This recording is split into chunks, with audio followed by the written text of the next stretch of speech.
Hello everyone, आप लोग कैसे हो। आई होप आप सब कोई ठीक होगे, खुश होगे। और आप सबका स्वागत है मेरे ब्लॉग चैनल पर गुंजन पवन ऑफिशियल। और दोस्तों, ये है वृंदावन का दूसरा दिन। मॉर्निंग का टाइम है और हम लोग यहाँ नहा धोकर तैयार हो गए हैं क्योंकि हमें बांके बिहारी मंदिर जाना है।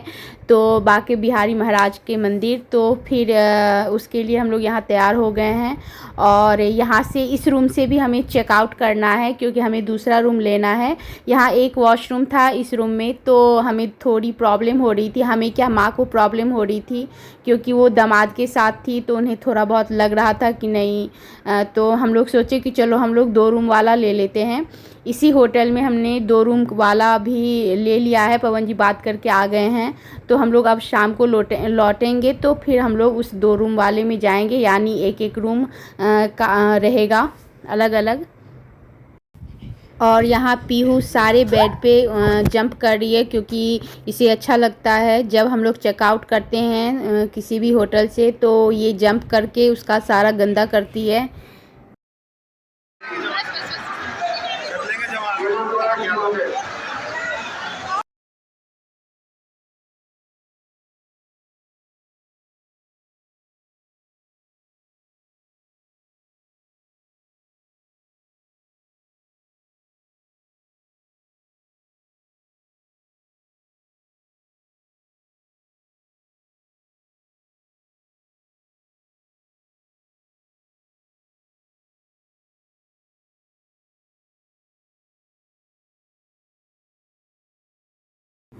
दोस्तों, आप देख सकते हो कि मंदिर में कितनी भीड़ थी। मतलब प्रिया पीहू तो दोनों रोने लगे थे। मैं तो किसी तरह मतलब हाथ पकड़ी हुई थी, इधर पवन जी माँ को पकड़े हुए थे। मतलब क्या बताओ, इतनी भीड़ की सांस ऐसे लग रहा था कि घुट जाएगा।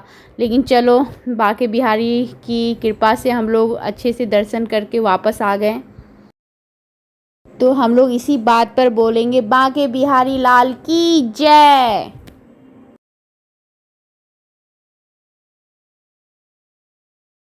और दोस्तों, यहाँ आ गए हम लोग रिलैक्स होने। सोचे कि कुछ खा भी लेते हैं, तो यहाँ लस्सी मिल रही थी और आलू की सब्जी और गरम गरम पूरी मिल रही थी। तो हम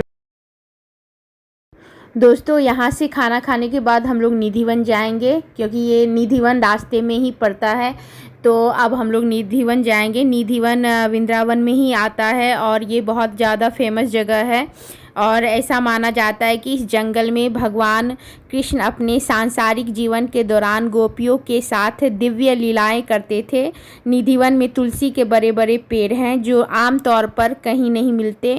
और मान्यता है कि निधिवन के तुलसी के ये पेड़ वास्तव में गोपियाँ हो जाती है। और ये पेड़ रात में गोपियों का रूप धारण कर लेते हैं और हर रोज़ रात में श्री कृष्ण इनके साथ रास लीला करते हैं। पता नहीं इसमें कितनी सच्चाई है, लेकिन हमें वहाँ जो सुनने को मिला, मैं आपको वो बोल रही हूँ। तो इसी बात पर हम लोग बोलते हैं, ओम नमो भगवते वासुदेवाय नमः। और दोस्तों, यहाँ भी इतनी भीड़ बढ़ गई थी कि मैं आपको अच्छे से रिकॉर्ड करके नहीं दिखा पाई। और साथ में इतने बंदर थे कि सब कोई बोल रहे थे कि बंदर लेकर चला जाएगा। चश्मा और मोबाइल लेकर बंदर चला जाता है, इसी कारण से सब छुपा कर रखते थे। तो मैंने भी थोड़ा बहुत ही रिकॉर्ड किया।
और दोस्तों यहाँ हम लोग आ गए हैं अब चीर घाट। और चीर घाट यमुना घाट मतलब यमुना घाट को चीर घाट कहते हैं।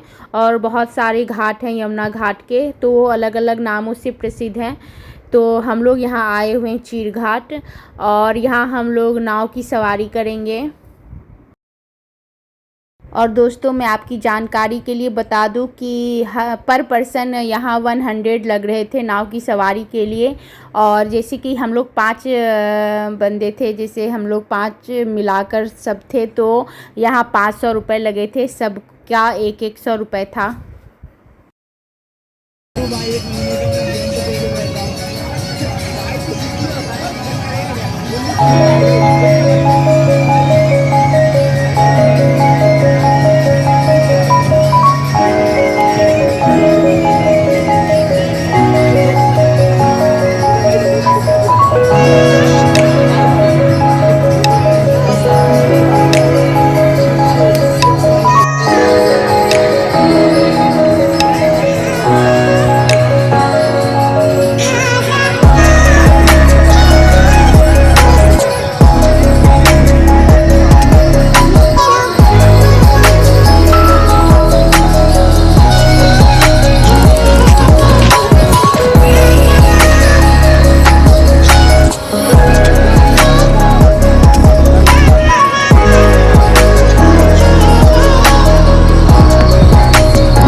तो दोस्तों इस रूम में हम लोग चेक इन किए और दोनों रूम बहुत अच्छा था।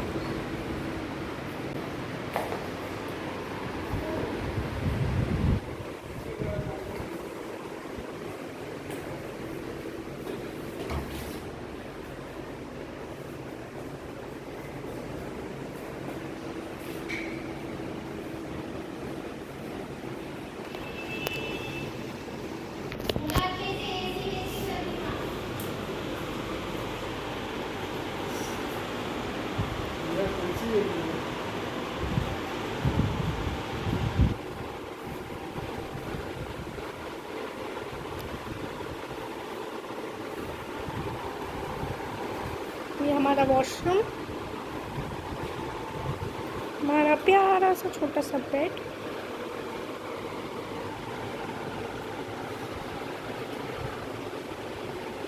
ये एंट्रेंस और वहाँ डस्टबिन, ये टीवी।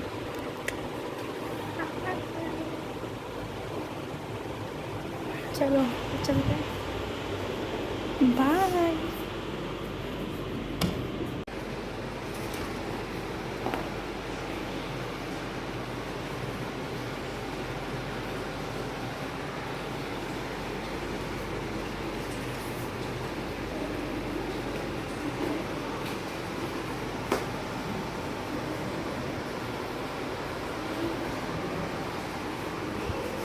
गाइस ये दूसरा रूम है, अब हमने चेंज कर लिया है। तो ये हो गया फर्स्ट रूम और दोस्तों उसके बाद हम लोग सब कोई सो गए, आराम किए यहाँ। उसके बाद फिर शाम हुई, तो शाम में हम लोग सोचे कि कहीं जाएंगे, लेकिन जाने की हिम्मत नहीं हुई।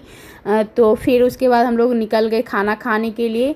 तो यहाँ एक ढाबा था, तो हम लोग यहाँ आकर खाना खाएं। उसके बाद फिर से होटल रूम जाकर हम लोग सो गए। तो अगर आपको ये व्लॉग अच्छा लगे तो please like share and subscribe करना मत भूलिएगा। मसाला कैसे रखना भैया? बढ़िया बनाओ, मीडियम रखा दो।